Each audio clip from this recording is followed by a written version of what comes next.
Welcome to a brand new episode of Celebrity Skin Talk, and I'm your host, Scott McGlynn, of course, and I am joined today with the amazing, the incredible, the inspiring Stephanie Waring, and today we are talking all about her brand new book, Breaking the Script, obviously her time on Hollyoaks, plus her personal journey with mental health, and also her self-care, and also we're going to be talking about skincare favorites, her found balance and competence in this new chapter.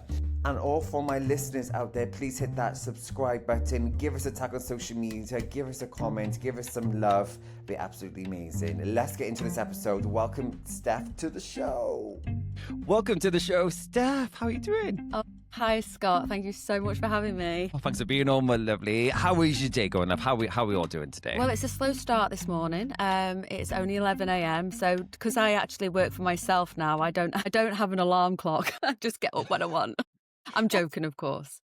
Yeah, your family, you got to get up and do the bits and bobs, don't you? Oh no, they're old enough to take care of themselves now. That's the great thing about having teenagers. No, I've got up, I've had my breakfast, and I've done my morning walk, and I've just showered and got ready for seeing you. Oh, hello, lover. Hello. Nice to have a little shower, even though we're on a, podcast. But same as you, actually. Like, literally, I like to get up and get in the morning walk. And now, I don't know about you, but like now being in like autumn, wintry, I like the foggy kind of crisp, cold mornings walk. Yeah. No, I go out every single morning before, like I've even had my coffee just to get some sunlight, even though I know we live in the UK and we don't get much sunlight, but just to get your body moving and stuff. It's something I've been doing since the new year and I've just been really stuck to it. I find it really makes a difference to your day anyway. Yeah, no, I agree. 100%. I agree with that. Yeah. And I'm loving it. I am loving it. And I don't know why. I'm more of an autumn person anyway. Like, I'm more of a cold person. I really don't like the sun too much. That's the Celtic in me. I was like, no sun. I'm going to get burnt like crazy. But darling, lovely to have you on. I'm so honored to have you on as well. You have been in my kind of teens for a very long time. I For love 30 that. years, nearly. It's so mad. Like, I don't feel like the age that I am. And when, I get people saying, oh, I grew up watching you on TV, or I used to fancy you so much. And I'm like, Used to? Used to. What? What? You're used looking to. amazing, by the way. Thank you. But it's just gone so fast. Like it really has. I mean, it really is a blinking, you'll miss it kind of thing. So, but thank you anyway. It's very nice to have been part of your teen years. No, honestly, well, my adult years, whatever. Or your adult years or whatever. Yeah. All the words. But I have to say though, darling, so yes, you were like, what, nearly 30 years on our screens as Cindy on Hollyoaks. Yeah. Yeah. How was like that whole experience? And how was like maybe audition, if you want to share with, like, how do you all get into it? Because it's very hard industry, guys, Yeah. acting, It is. I've actually wrote about this in my book, which I know we'll get onto later, but I do talk about how I came to be an actress and putting myself through drama school. The first audition I ever had was for Hollyoaks, and it was to play Jude Cunningham, who Davinia Taylor got that role. And then I remember being in my agency and seeing this, the breakdown for Cindy Cunningham. It says Cindy Cunningham, 15, youngest daughter of the Cunningham family. And I was 18 at the time, and I looked about 14 though. I looked so young. And I was like, oh, this is a bit of me. Anyway, my agent called up. I got the audition, I was like the last girl to go in, but all the other girls were like around 14, 15, and I'm like 18, and I'm going, oh God, I don't think I'm going to get this. Oh, yeah, I remember yeah. having the audition. I messed up and everything. Like I really tripped over my lines, and I was thinking, I ain't got this. And then I left, and it was in the days when it wasn't really, mobiles weren't a thing. I think they'd just sort of come out, like the the Motorola, the flip phone. The It was massive all that, aerial. but I didn't have one. And I remember walking around Manchester City Centre for the day, like window shopping, because I was 18 and had no money, and got the bus home. And it was like 6:05, and there was an answer machine message left by my agent, and our agency shut at 6. And this was a Friday afternoon, so I'm thinking I need to know what this message is. And he said, call me as soon as you can. So I rang him, and thankfully he was in the office, and he basically said, how would you like to play Cindy Cunningham for the foreseeable future? And I was just like, I mean, this changed my life. That moment changed my life, and it was something that I'd always wanted. So that was the audition process. I got the job on the same day, which never happens. They literally called my agent as soon as I left the room. So yeah. Oh my God. And there was your first acting job as well? No, it was my second. My first job. Yeah, my first job, I played the Yorkshire Ripper's youngest victim, Tracy Brown, in a network first documentary for ITV. And she was the only surviving victim of the Peter Sutcliffe, and I actually got to meet her. and Wow. talk about the events, what happened. And the reconstruction was actually filmed where it happened as well. And that was really fun. It was a night shoot as well. And I Oh just yeah. remember being covered in blood like the whole time, like 18 years old, like first experience. It was soaked up every minute of it and I loved it. And not long after that, I got Hollyoaks. Oh, wow. I did not know that. Maybe I have to try and find it. It'd be streaming somewhere maybe these days. Probably not. I don't Oh, know. I mean, it okay. was a long time ago. We're talking Oh, 1996. yeah, but they're We the were best. dinosaurs back then. Like a lot's changed. Oh, but cause you were on the screens for nearly 30 years. Do you ever thought when you got the role though, you thought, oh, like, did you think it was going to be like, okay, a certain amount of time? Do you think, okay, it's going to go for the long run? Because no one knows, do they? Like, No, you know what? Actually, I didn't. I mean, I've not been on Hollyoaks for 30 years. I just want to clear that up. I have been on screens for 30 years, though. So, well, 29. So, I got Hollyoaks in 1996. I left on my own accord in 2000. I got offered another contract. And for me, being 22, I really wanted to experience more. I thought doing another year, because the years go so fast on Hollyoaks. They really do. I mean, yeah. you're finishing a storyline, doing another one. It really does eat up your time. So I really wanted to wet my feet somewhere else. Is that the right? Like, Not the right thing. try, Yeah, dip a my bit toe in longer. other things, in other roles, try on other people, so to speak. And so I said, thank you so much, but I'd like to leave at the end of my current contract. And that set up the ball in motion for Cindy to leave in the year 2000. After that job, I then got a role for playing Ricky Tomlinson's daughter in Nice Guy Eddie for the BBC, which was the pilot. And Right. then I got a role in Australia for a show called Crash Palace. So I was in Sydney for 4 months. And then A Nice Guy Eddie got the green light for a series. So I came back to film that. So I was constantly working for about 8 years before I went back to Hollyoaks in 2008. I did make a brief appearance back in 2004. So I think it's because I've been back on the screens for 16 years since 2008. I think the character is a 28-year-long character, but for me as an actress, the longest stint I've done is 16 years, which is a really significant period of time. Yeah, yeah. Because, she's an iconic character. Come on. Yes. That's why I think everyone just assumes like she was just never left. Yeah. I love her and I miss her so much. Like Cindy really has saved my life a couple of times. I know we'll get to the book in a bit, but my book is a lot about mental health and stuff that went on behind the scenes. Yes. And stepping into her and embodying her when I was having mental health problems really did help shift my mindset and perspective. And really, yeah, she really did save my life at one point. Yeah. What kind of, like, between you and Cindy, do you have some similarities? Like, just kind of like, or you like, nah, that's her, this is me. Yeah, we do in some respects. I don't have a filter like she does. I'm very much a person who wears their heart on their sleeve and I just say Yeah. whatever I'm thinking. And sometimes to my own detriment. And I do think people are allowed to make mistakes as well and say things and go, like, I shouldn't have said that. Yeah. And I think that we change as people all the time and our views change all the time. I also think that that's probably where we end and begin, I suppose. She's the part of me that I wish I could be, that confident, sexy woman who doesn't give a shit. I loved doing that. I loved being, I think this just empowered, fiery woman, but also had a heart. I think that's where part of me came into it, that real sort of emotional rawness, because I am a very emotional person. No, I'm the same as you. I kind of just say it how it is. I think it's sometimes better to say it like this. I never used to. I was very much a people pleaser, and I would Yeah. just say anything to fit in. And I think as I've got older, I put boundaries in place for myself. So even sometimes, like, I don't know, I suppose I don't, and I do let people walk all over me. But now I think since leaving the show, I've definitely developed a thicker skin, and it is a learning curve. Yeah, yeah. Yeah. Before we move on, what would be like probably the most memorable moment? I know it's probably hard because because I think a lot of listeners may not know, because I've interviewed so many people from, daytime shows, like sub shows, and it's very long days and it's literally constant. Like it's very hard to remember, things happened years ago because Yeah. it's just so go and go and go and go, and you It's a record train. so much. It's Yeah, a like, train you don't get off until you're booted off or you decide to get off. yeah, yeah. For me, it is exactly like what you said. when you get a job like Hollyoaks, it's the best thing in the world, and the money is great, and you're doing a job that you love every single day. But then it does become a job because it isn't glamorous. It is long days and it is hard work. It Yes. really is hard work, and it can become like, if you're not doing a big storyline, it can become a bit like just an everyday job, and you forget how special it is. You forget that it is that one thing you've always wanted. And I've always had to sit there and remind myself and go, no, Steph, come on, snap out of it. This is your dream. You're doing something that you've always wanted to do. Yeah. But you do forget that when, it's like any job that you do. The goalpost moves in every single profession. I think you always want more.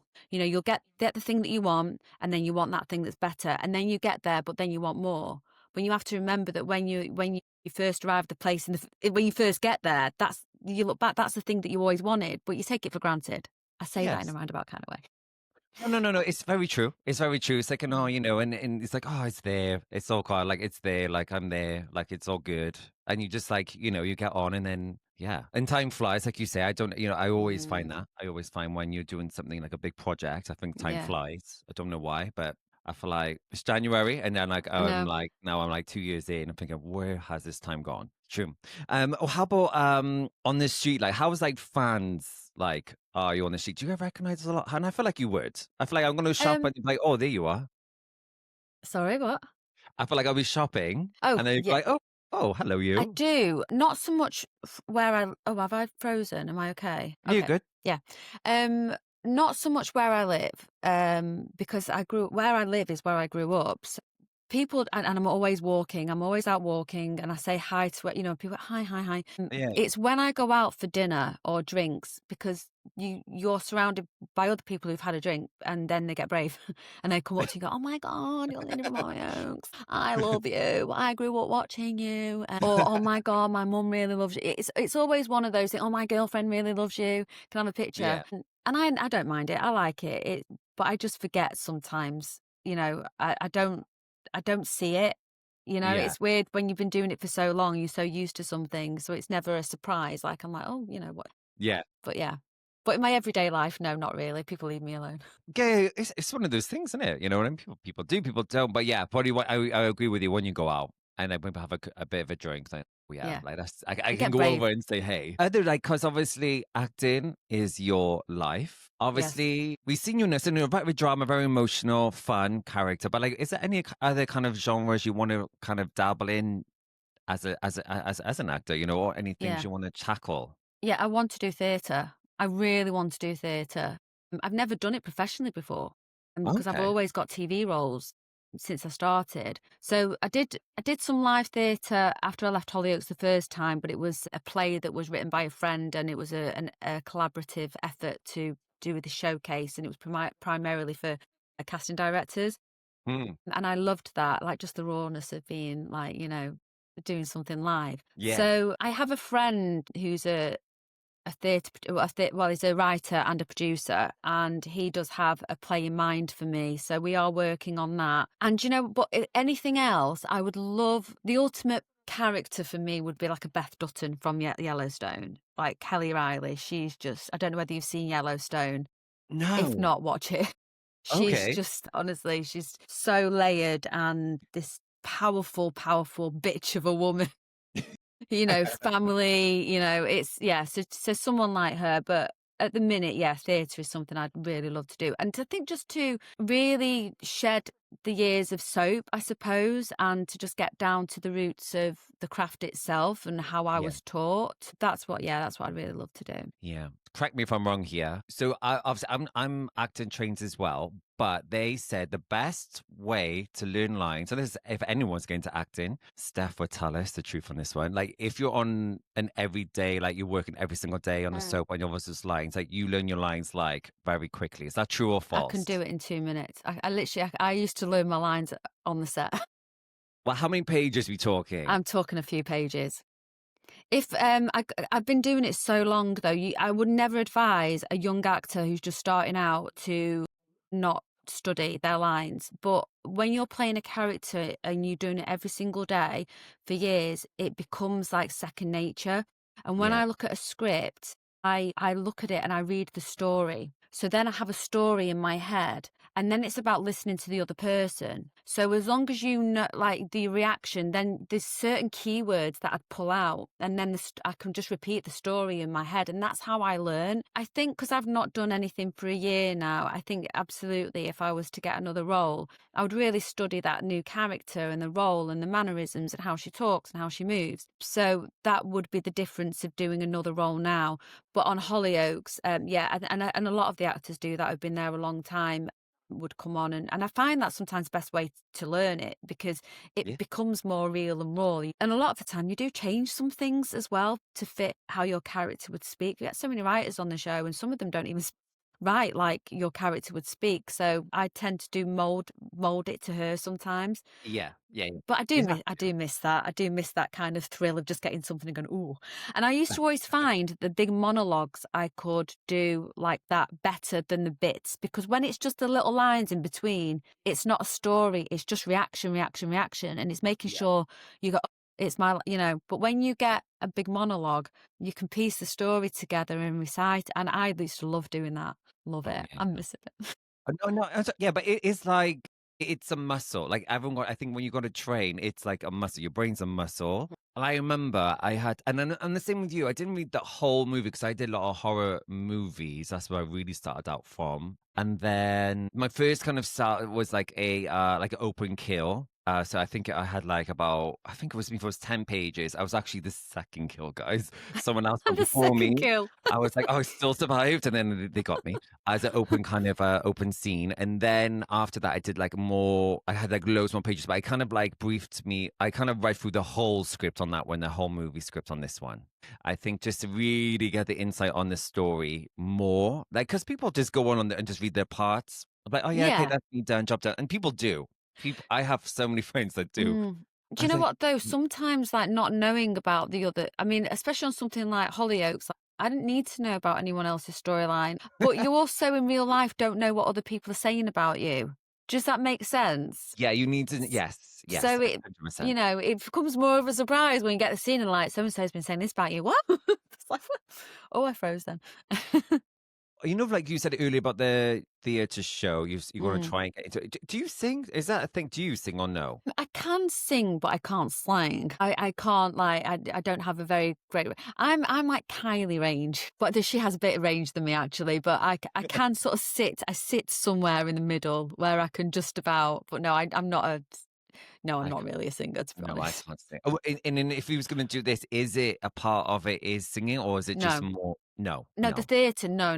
It's a play. Yeah. Oh, beautiful. Do you know what, Steph? I can really see you in, if they bring it back, the ghost story, like 2022, that one? What? 222. It's like a ghost Oh, story. I don't know about that. Yeah, honestly, people come, like, they always, like, it's really good, interested one. Like, they keep changing the actors over, so the story's always, like, kind of fresh. Same story, but different, and they have, like, 4 different people. I send you the link, but I think you'd be Let's put it amazing out there in the universe then. Yeah. Let's do it. Let's put it Let's out go. there. Steph's available for theatre. Like, yeah, I like a bit of I like thriller and kind of like creepy horror. I think that's what I'm obsessed about. That would be quite fun to do. I'd like to do something like that. I can see you doing it, yeah. Honestly, like, I've never done. Oh no, sorry, I've done a little thing in theatre, but it's more screen. That's what I'm thinking too. But I love theatre in the way where every night's different. Yeah, I suppose it is. Yeah, but it will be different. Yeah, because it's like having a different take, isn't it? If you're saying it's take 2, it's going to be different from take 1. Yeah, so a different audience, different vibe. But I think sometimes the way you deliver, because I find that sometimes, like with rehearsal, you find new ways of actually performing something. I think if you always stick to the same thing, you're not really growing in it. Does that make sense? Yeah. It's like autopilot mode. Like, done, like, drop down, like, go home, jump up. No. But yeah, I'm with you. But I really want to speak about your brand new book. Yeah. Breaking the Script. Yeah. Yes, Breaking the Script, yeah. I have it here. So this is my book. I love the cover of this. This cover, like, it's incredible. Insane, isn't it? So the concept was my friend Rob, who I was talking about, who's the writer and producer. Yeah. He was helping me with the concept, and it's the Japanese, what's it called now? I'm going to really like, when crockery gets broken and Yeah. they fix it together with gold and that then makes it stronger. It's to represent that we are, when we break, we can put ourselves together and come back stronger. And that's what that represents. It's the crack. All the cracks are the flaws and the trauma. But Yeah. then the gold represents it being put back together and coming back stronger each time. That's why some lines are faint and some lines are really strong, like on the cover. It's very powerful, isn't it? I love it. I love it. I really love it now that you explained that too, because I love the cover. Kintsugi. Oh, that's what it's called. Kintsugi. Yeah, I Ah, think, yeah. okay. Okay. I did not know, like, I did not know about the cover, so like, I'm very interested. I saw it. I said, "Oh my god, this cover, she's looking at amazing." But I obviously breaking the script. I kind of saw with the broken cracks. I knew they were related, obviously, but now, well, you just explained this to me. I'm thinking, okay, Yeah. yeah, And it's also about breaking the script of our lives as well and rewriting it, because if you think of our lives like a movie, we're always on forward, play, go, we can't rewind, we can't pause. And it is just like a long running movie, but it's about breaking the scripts that we're writing for ourselves, right. and and then rewriting the story, because I think we're constantly evolving, and sometimes you can stay in the same script over and over and over again, and it can be hurting you, and people don't know how to break free of that, and that's kind of what that represents, that title. Yeah, because it's in this book though. Is it a personal life to you, right? This is like almost your whole Yeah. life in here, right? So not my whole life, no. I mean, from what people have said, especially like the reviews have been absolutely amazing. I couldn't have asked for more. Yeah, I've seen them. It's they're saying it's not a typical memoir. It's not a typical celebrity memoir or anything like that. I started writing this book. I had an idea for the book way before I was axed from the show. Okay. So it wasn't something that was born from leaving. It was an idea I had, and I'd gone to my computer a few times and thinking, I've got a story to tell.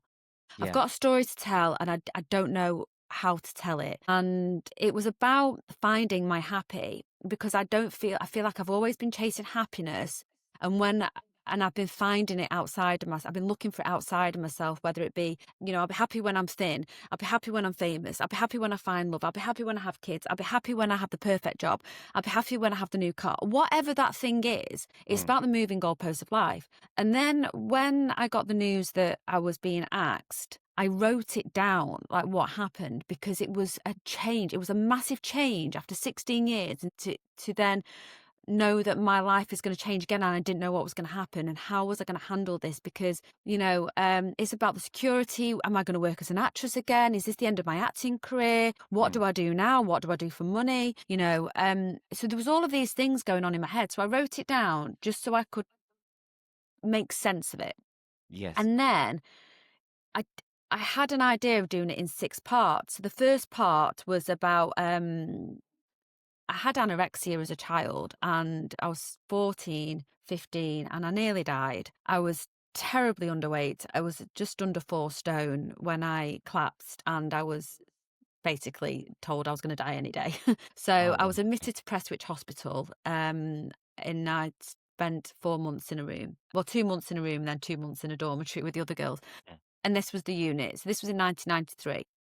Then and I'd always wanted to be an actress, so I do write about this in part 1. And so part 1's about that, and also about my acting career. So then it goes on to finally get to realising that's what I always wanted to do, put myself through drama school, getting Hollyoaks and all of that. But then I got bulimia when I was 18. So after starving my body just kind of gave out, and it was like it was craving food, and it was like something took over my body, and I was like, oh my God, what the hell just happened? And then something in my brain just went, I can do this again, like, eat what I want and throw it up, and I'd be fine. And this Right. stayed, like, so when I first started Hollyoaks, this it was the height of it. Like, it was awful, and no one knew what was going on. I put on 3 stone in a year. And so if you watched it from the beginning, when I first started, I'm like 6 stone. And then within a year, I piled on 3 stone because I wasn't doing it right. Like, no, your body does take in calories, and Yeah. it was horrendous. So I do talk about that in depth. I'm very honest. And then then the next part is about finding love, and that was the thing that I thought was the holy grail of happiness. Finding love. I want to be loved. Like, I want to find that thing. From the first butterfly, from meeting the first boy that I ever liked, and that butterfly was like, like I thought I was going to die from sickness because I felt all these feelings, and I've been chasing butterflies ever since. You know, I've always wanted the one, you know, that Disney fairy tale thing. So anyway, the book's kind of about the parts and about the things that you go through in life. And when I was talking earlier about Cindy saving my life, Yes. I'll Yeah. just briefly touch on it. When I had Lexi, my second child, so this happened with my first child as well. So when I talk about motherhood, it's about Mother Interrupted. So there's a chapter called Mother Interrupted. So after I had Lexi, I thought I had postnatal depression. I didn't. I had an anxiety disorder. It was all to do with control. And I thought she had a problem feeding. She didn't. It was just my mental health state. And to cut a long story short, I was so obsessed with her feeding and her not drinking and all of this. And I thought there was something wrong with my baby. I really thought something wrong with her. 2 days before going back to the show, by the way, I'd only had 4 months off of maternity leave. And the first month I hadn't even had her. So I had 3 months off after having Lexi before they wanted me back at work after the Christmas break. 2 days before I was in an back of an ambulance and taken to hospital because I was smacking my head on the kitchen floor because I was like, there's something wrong with her. I don't want to be here anymore. Like, there's something wrong with her. Like, I was so mentally unwell. And by going back to work and stepping into Cindy's shoes, and this was when Cindy came back as a multimillionairess, and she had the short black bob with the fringe. She had the power clothes, and I had to be on. I had to be Cindy. I had to be the boss bitch, like, you know, queen of the village, you know, honestly. But I had panic attack. First day I had a panic attack in work. Ashley Taylor Dawson picked me up off the floor and, you know, really helped me pull myself together. And then it was through stepping in her heels every day and saying her lines and being her, I got better. Like, honestly, it was that those mindset shifts of being away and being, you know, channeling that really does something great for your mental health. And yeah, so I've been fine ever since, by the way. But I definitely think it's all connected with, you know, having early eating disorders and the control. I think it bounces from one thing to the other. So I've got to be really careful in some instances where, you know, if something happens, I really have to look at my mental health and go, okay, what's happening here? You know, and really, you know, shift my mindset. Anyway, go. Sorry, I realised I've just talked for about 10 minutes. You are so, I'm so interested. Honestly, I want to, because you are currently doing an audiobook on this as well, aren't you? Yes, I am. Yeah. I'm doing it myself. Like I did have it recorded professionally, but I was speaking so fast on it that I can hardly understand what I'm bloody saying. So I'm doing it myself, but it's taking forever because I have to listen to it again. And then I'm such a perfectionist. I'm re-recording and stuff. And so I just want to make sure it's perfect until I put it out there. And I want to ask you, hopefully any listeners out there might can help them out on this one. Your sound's just gone a little bit, Scott. Ah, can you hear me now? There you go. Yeah, say that again. I'm like very nice and soft spoken. I'm very like, but I'm like loud. Here we go. So yeah, like I said, for any listeners out there, you might be able to help them on this one because you have been very open, and I love you so much for this because I think when people share stories, it helps people that you may not know about, but it does. But you said like sometimes obviously you got to like check in on your mental health here and there. Like, do you find there's any triggers that you may find sometimes? We think, okay, it's a little bit like Rocky. Let me just stop a minute, hang on, and kind of take a step back.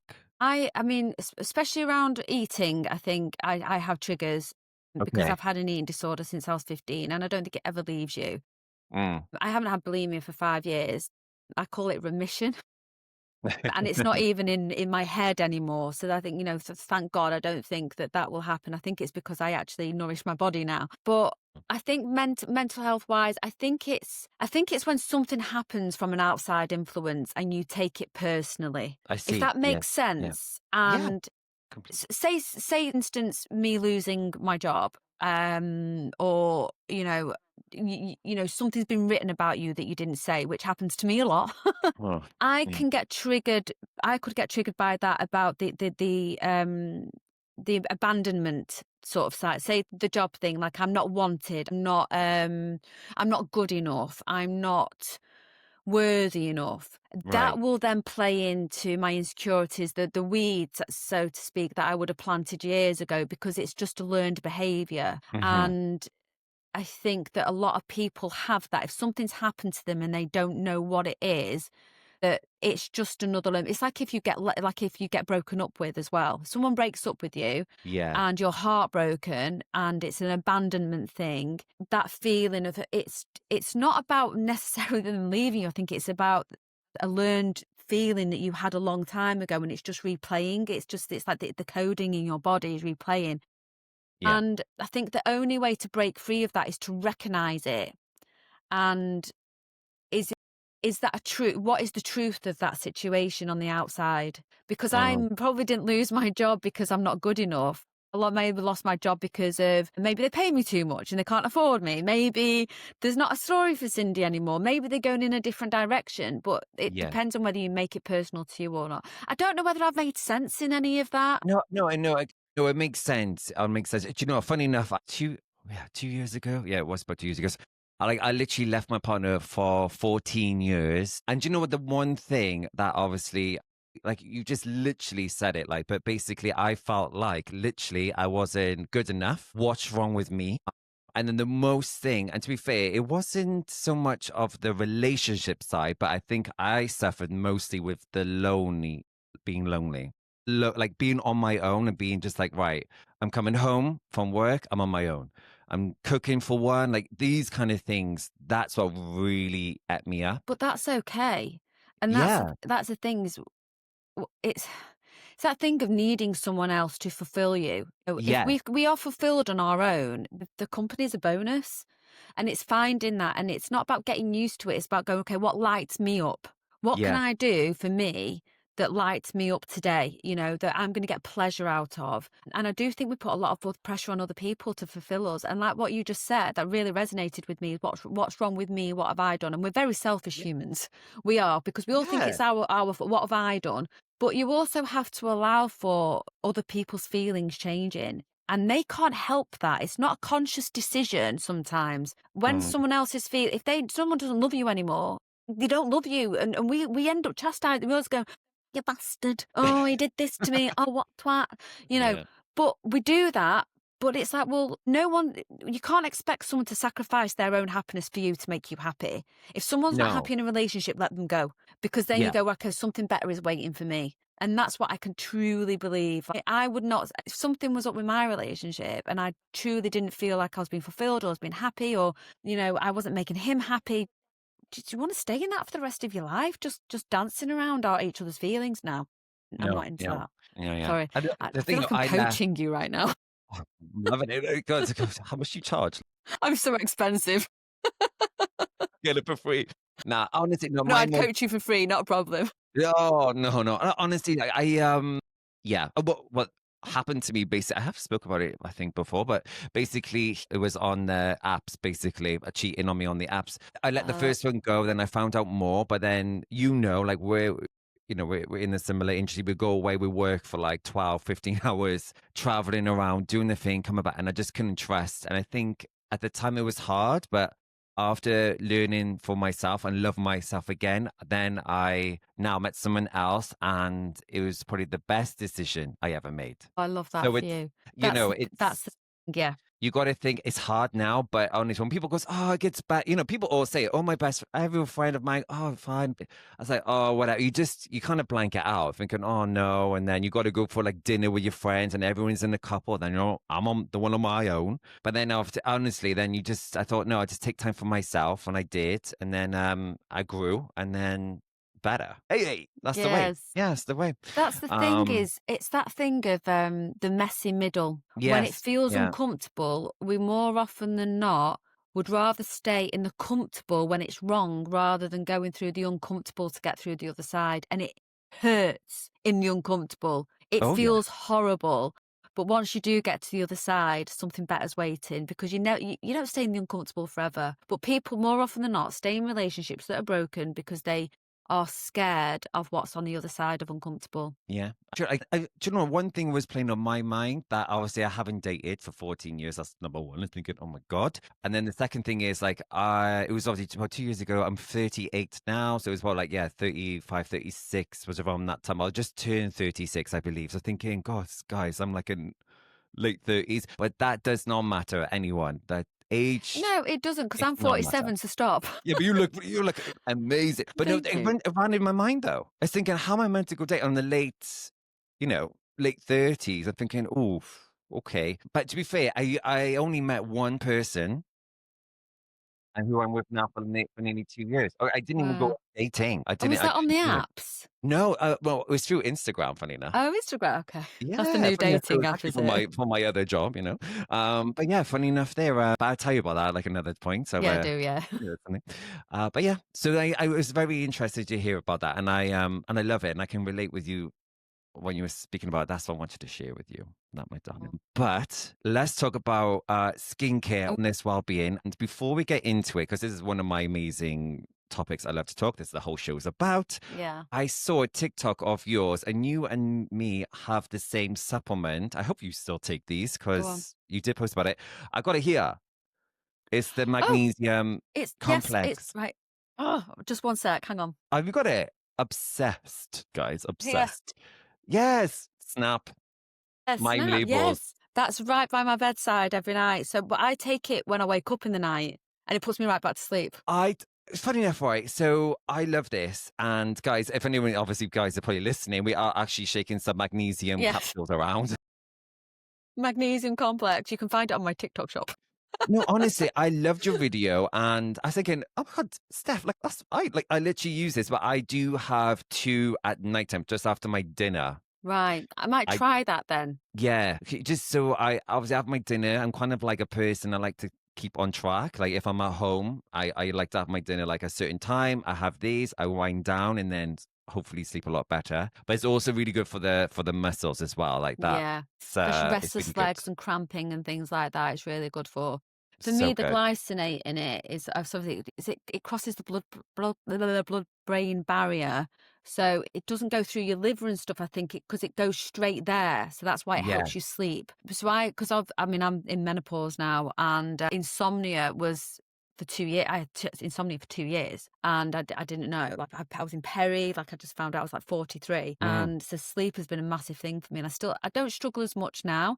right. But if I wake up in the night, sometimes my cortisol just shoots me like my mind starts. So that's why I take it when I wake up, and it puts me straight back to sleep. So I think it's a really good trick especially for women. I think who Yeah. are in peri.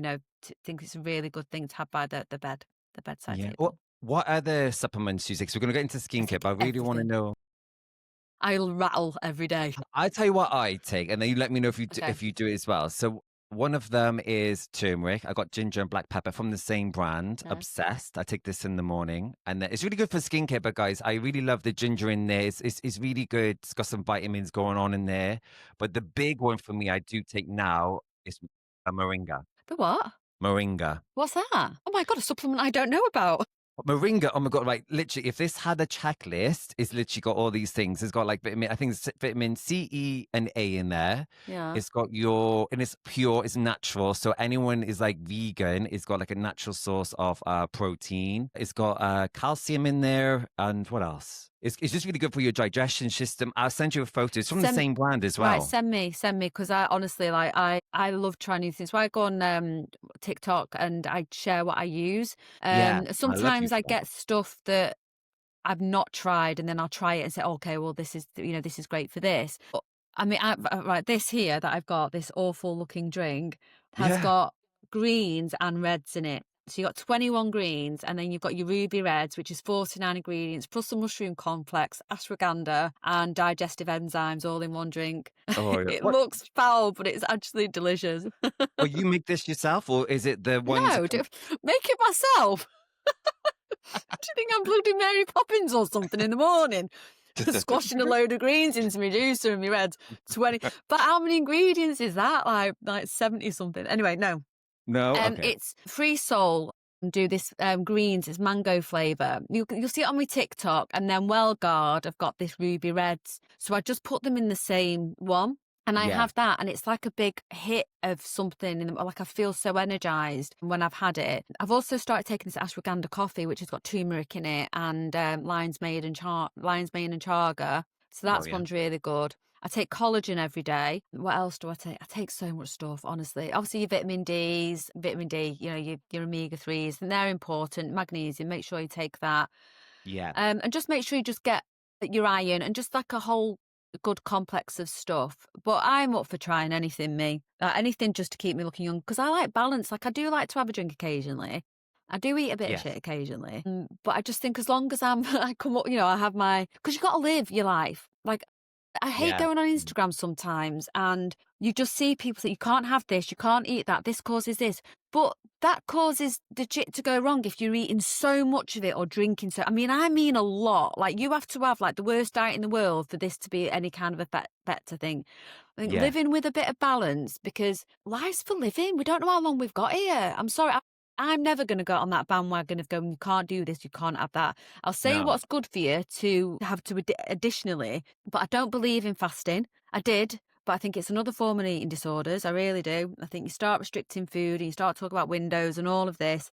Mm. I think if you've had an eating disorder as well, it can be it's a big no-no. But I did it for years and I was a huge advocate of it. And then I was just like, oh my God, it's restriction. It's just Right. Yeah. restriction, like dressed up as fasting. But our bodies are meant to be fueled. I mean, you might disagree with me. Yeah. You might be a keto loving, like fasting. I don't know. But I just think No. fuel, eat all your food groups and just get it all in, because that's what we're made up for. We're human, we need it all. So anyway, Yeah. I'll get off my soapbox now. I'm with you. I'm one of those people who gets hungry. God, yeah. I'm one of them. So don't I worry. never I let will myself get always eat. hungry. I will I'm always. always eating. Like, I always like to have something. So yeah. Oh my God. Yeah. I'm a bad snacker as well, guys. A bad snacker. Are you a bad snacker? Oh, I'm a good snacker. Oh no. I'm a bad snacker on the weekend, but I'm a good snacker in the week. Yeah, I'm with you though. No, I do like to have so for skin, I really like to take care of my skin. So obviously, and I think it's very important as well. And it's for me. You know what I mean? It's not for no one else. It's for me. And I always have blueberries in a smoothie. But I Oh, also yeah. try and add some kale in there if I can. So I get a little bit of a mixed. So it's not so harsh and acidy, should we say? When you get all Yeah. of Have those. you air fried your kale yet? Yes. Yeah, Bit of I am. salt, air fry Oh it. yeah. You can't go too far. You can't do it like 4 minutes on like a 160. Crisps it up really nice. Bit of salt, kale chips, And I nice. also do, if I also have broccoli, crispy broccoli in there, and I put a little bit of honey on there. Oh, nice. Yeah. I love Try it. coconut aminos. Okay. Honestly, right, get it off Amazon. Organic coconut aminos. It's kind of like a soy sauce, but it's not, and it's Oh, I quite love soy sweet. sauce. It's Don't quite stress. it's quite sweet. So if you say frying up some broccoli, just put some on there, a bit of salt. Oh my God, you'll thank me for it. Or even Okay. if you've thrown it in the air fryer, just a little bit of coconut aminos. Trust I'm me. gonna okay. I'm gonna tell me on this one. But like you mentioned earlier that you do take collagen. Yes. Do you take this in because it comes in powder, sachets, and also capsule? How do you take yours? I take it in a powder. So I was using one by New Skin for a long time, but it's very expensive and it's really good, and it's like an orange drink. But Yeah. I've been using Wellguard's collagen at the minute because it's 13 milligrams and it's bovine and it's tasteless and you can put it in anything. I'm working out walking advert for it now, I aren't know. I was gonna say it's not sponsored, guys. By the way, It's not sponsored. No, yes, I do. I take bovine collagen. It's 30 milligrams. The particular one that I use is 30 milligrams. It's quite high because a lot of them are around about 8. Sometimes you're even getting 2. So that's one I really like. I do take that daily, yes. And also Shilajit. Okay. Oh, that name is funny just to say. It is a very funny name. I don't think I'm not going to say my pronunciation. Sometimes a little bit. No, yeah, I'm saying I take powder for. I use Dose & Co. Oh, yeah, Dose & Co. That's a good one. Yeah. Yeah. I use this one, but I have a caramel one and I mix it with coffee in the morning. No milk, Nice. just this and that. It's stopped. Nice. Something interesting to know. So we're on the same page because Yeah. there's loads of capsules going on. Like it's always it's like a does it work? Does it not work on collagen kind of thing? But it's there for a reason, I believe. And I think if you do your research correctly, you have the right one for you. I think as well, I mean, whether it works or not, I do think that even just trying something just to, better your health and your skin, it's worth it, like in the end. I mean, I use bone broth as well. Like I use bone broth in my food, which is like pure collagen, that's Yes, I heard about it. Yeah, I love bone broth. No, but like collagen, like people think, oh, because I just want like lush, like, no wrinkles, clear skin.